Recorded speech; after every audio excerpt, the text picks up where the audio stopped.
an ideal cooking in Carla's kitchen today. We're making turkey pot pies, and I love pot pies on cold winter's nights. So I decided that's what I wanted to make.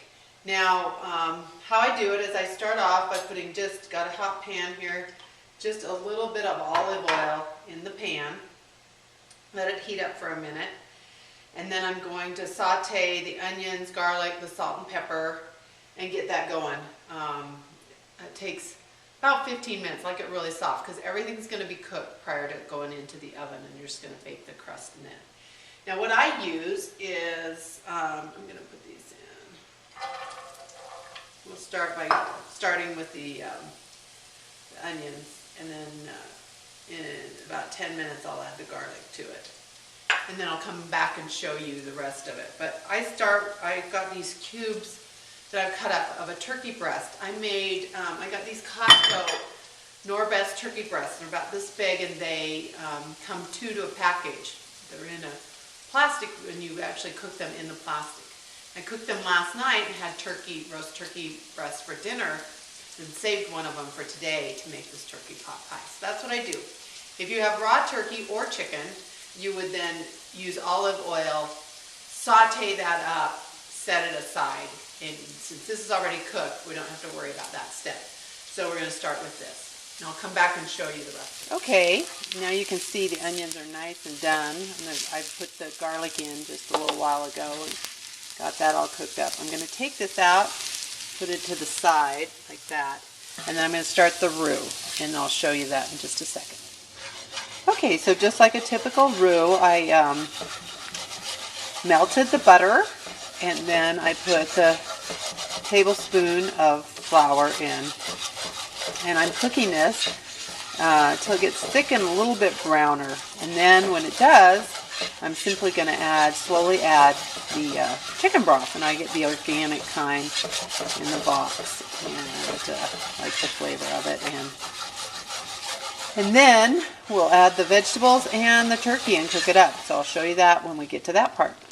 Okay, this is what the roux will look like when it's done. I added a little bit of cornstarch to thicken it. I like mine thick, so if you like yours thick, then at the stage where you add the wheat flour, just add a little bit of cornstarch too, maybe a teaspoon or 2.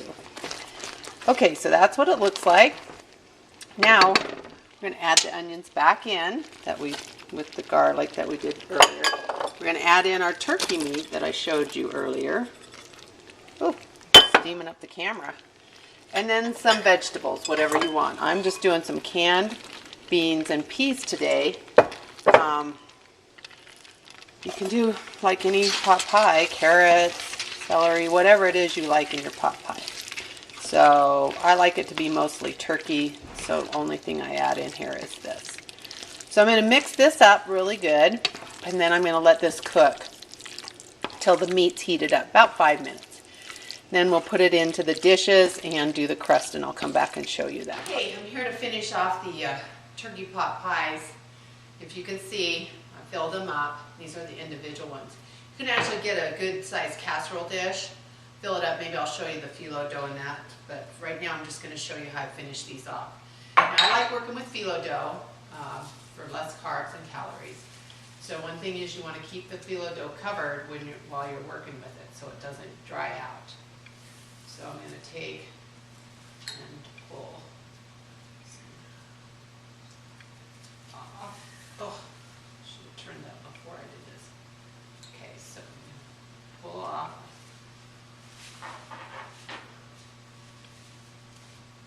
One, and just put a little bit of butter on it.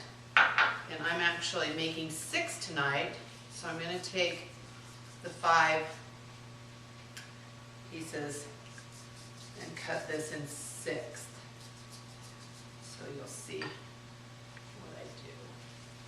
Let's grab a different one. So I'm going to do 2 at a time. You put the dough right like that.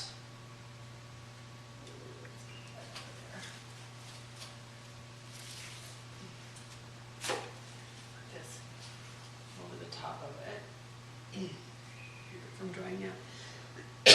Excuse me. So we're going to cut this in 6.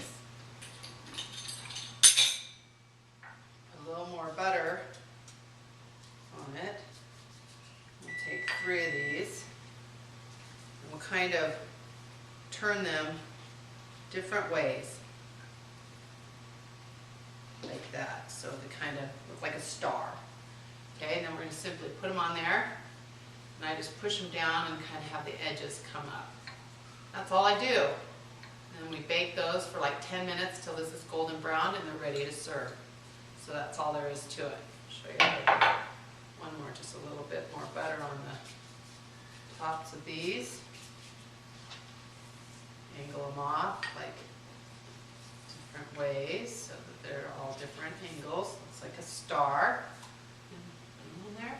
Just push down the edges so the top comes up. That's what they look like.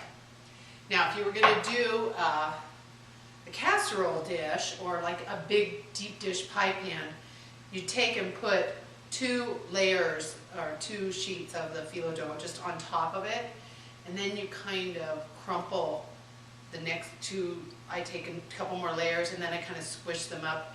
Kind of looks like a little mounded flower on the top of it. Just kind of crinkle it up all around. It's decorative. It looks a little better. But I like to do them in individual ones. But if you're going to do you do all 6, and that would serve 6 people. Okay, that's it for Ideal Cooking in Carla's Kitchen. I'll come back and show you the finished product. Okay, that's what they look like when they come out of the oven. I'll take a picture of the final product and post it on my site.